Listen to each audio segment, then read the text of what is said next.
Film की शुरुआत में हमें पैरेलल दुनिया को दिखाया जाता है जहाँ जंगल में कुछ सैनिक घोड़े पे सवार कहीं जा रहे होते हैं, लेकिन तभी उनके पीछे एक उल्लू पड़ जाता है। यह उल्लू आम उल्लू नहीं था, वो घोड़े पे सवार एक सैनिक को नीचे गिरा देता है। तभी वहाँ दूसरे सैनिक आकर इन पर हमला कर देते हैं, जिन्हें वरमारा नाम के एक प्रिंसेस ने भेजे थे, जो इलिया के सिपाहियों को मारने आए थे। लेकिन इलिया उन पर भारी पड़ने लगा था।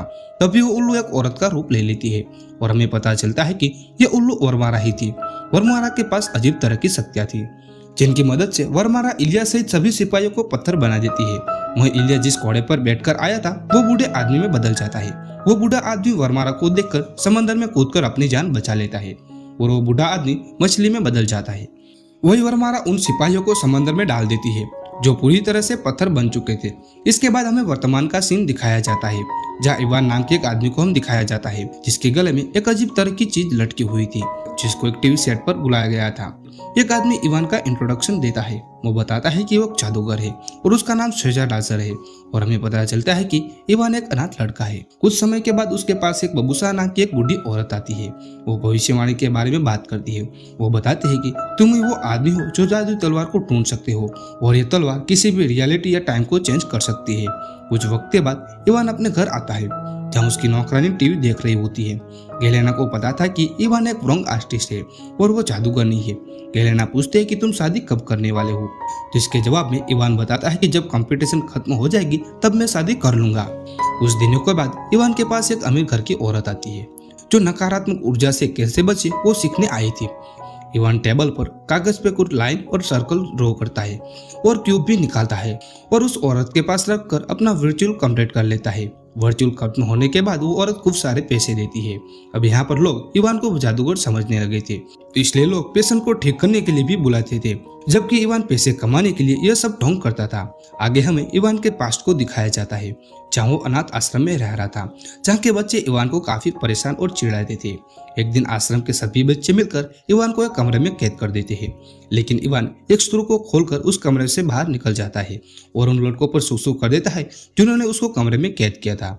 जिसके बाद इवान ने क्रिस्टल को अपने गले में पहनना शुरू कर दिया था। इसके बाद हमें प्रेजेंट टाइम का सीन दिखाया जाता है, जहाँ कुछ लोग इवान को घेर लेते हैं।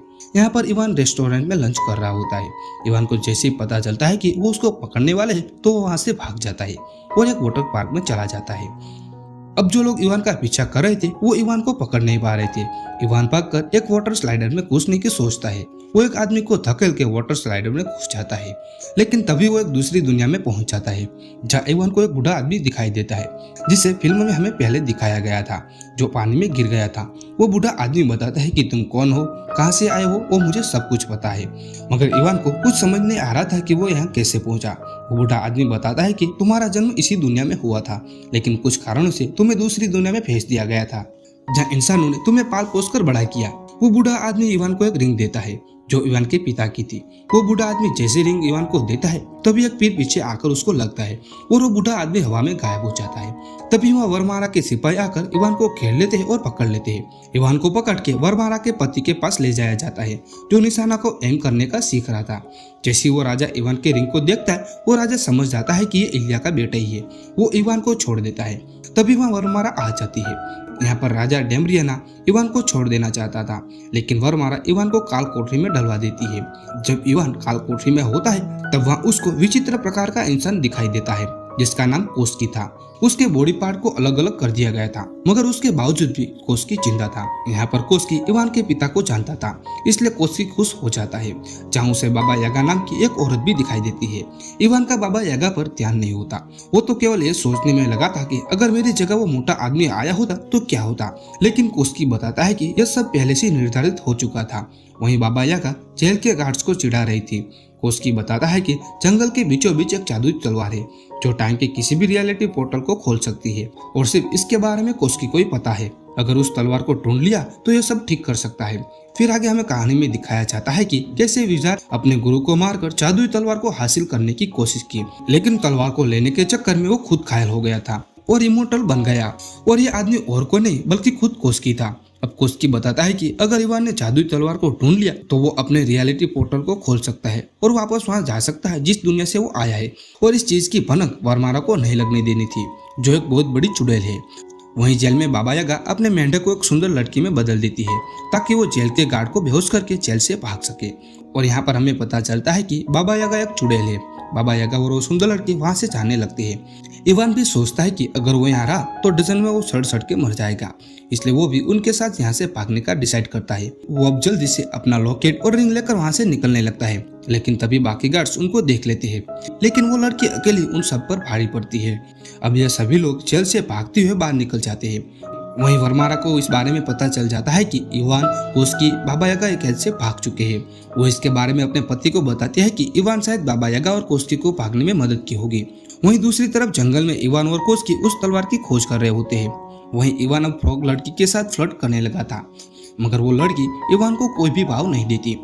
फिर भी इवान अपने अजीब अजीब टेक्निक की मदद से उस लड़की को इम्प्रेस करने की कोशिश करता है, जिसका उस लड़की पर कोई असर नहीं होता। वो सभी एक जगह पर रेस्ट करने के लिए रुक जाते हैं। तब इवान अपना फोन निकालकर एक ग्रुप फोटो सेल्फी लेने लगता है। कुछ समय बाद ये सभी लोग एक नदी के पास पहुंच जाते हैं, जिसमें एक मॉन्स्टर रहता था, जिन्हें वहाँ के लोग मरमन कह के बुलाया करते थे। अब ये सब लोग उस फ्रॉग लड़की को उस मॉन्स्टर को सीड्यूस करने के लिए भेजते हैं, लेकिन मरमन पर इसका कोई असर नहीं होता। उल्टा उस फ्रॉग लड़की को पकड़ लेता है। बाबा यागा एक रूपवान औरत का रूप ले लेती है और मरमन के पास जाती है। अब यहाँ पर मरमन की नजर बाबा यागा पर से हट नहीं रही थी। कोस्की मरमन से रिक्वेस्ट करता है कि वो नदी का पानी कम कर दे ताकि वो नदी के दूसरे किनारे जा सके। वहीं दूसरी ओर वर्मारा इवान और उनके साथी को ढूंढ रही थी। वहीं इवान और उनके साथी एक गुफा में पहुंच जाते हैं, जहाँ एक अजीब सा मॉन्स्टर रह रहा था, जिसके हाथ में एक बहुत बड़ा चमचा था जो उन्हें मारने लगा था।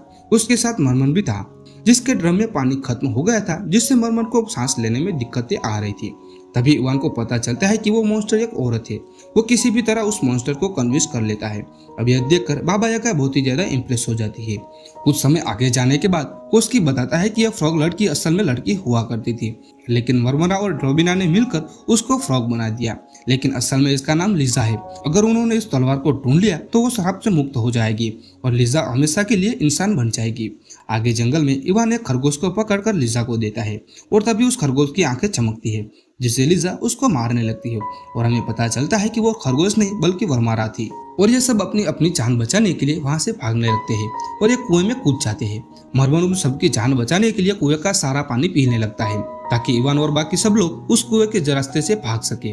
अब मरमन वहीं रुकने का डिसाइड करता है, लेकिन वर्मारा वहीं आकर मरमन को मार देता है। आगे सभी एक गुफा में रुकते हैं, जहाँ इवान लिजा का मजाक उड़ाने लगता है और यहाँ पर हमें पता चलता है कि इवान लिजा से प्यार करने लगा था। इवान अपना क्रिस्टल निकालकर लिजा के गले में पहना देता है और कहता है कि यह क्रिस्टल तुम्हारी रक्षा करेगा।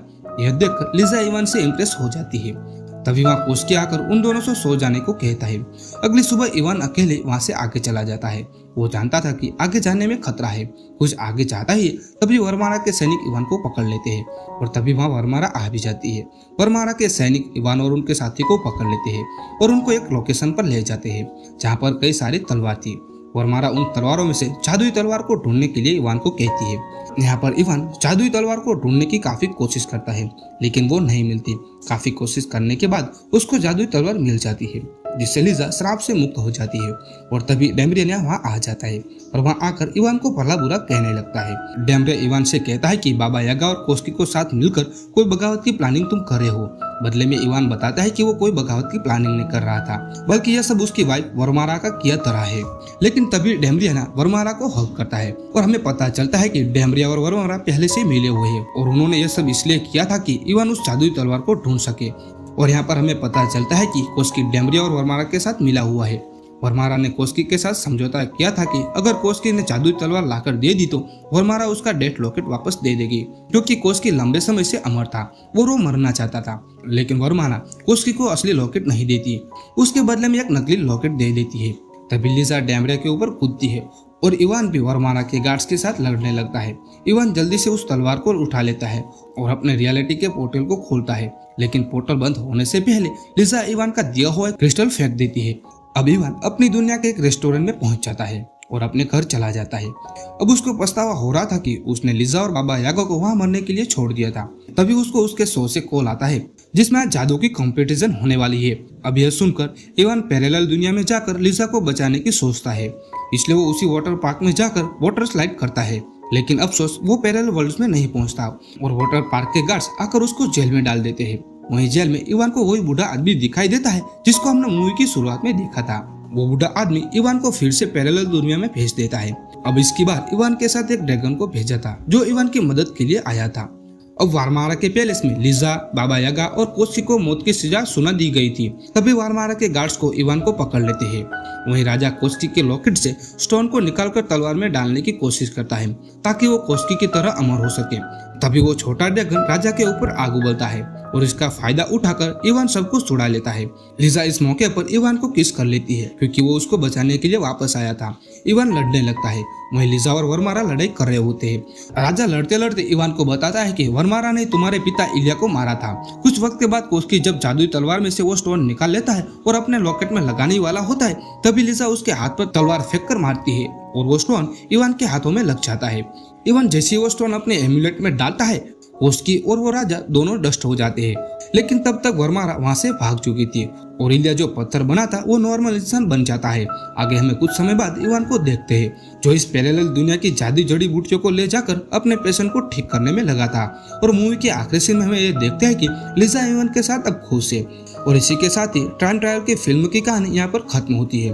अगर फिल्म एक्सप्लेनेशन अच्छा लगा तो एक लाइक करना ना भूले और ऐसे एक्सप्लेनेशन देखने के लिए हमारी बॉलीवुड प्रेजेंटिंग यूट्यूब चैनल को जरूर सब्सक्राइब करें। Thank you for watching. धन्यवाद।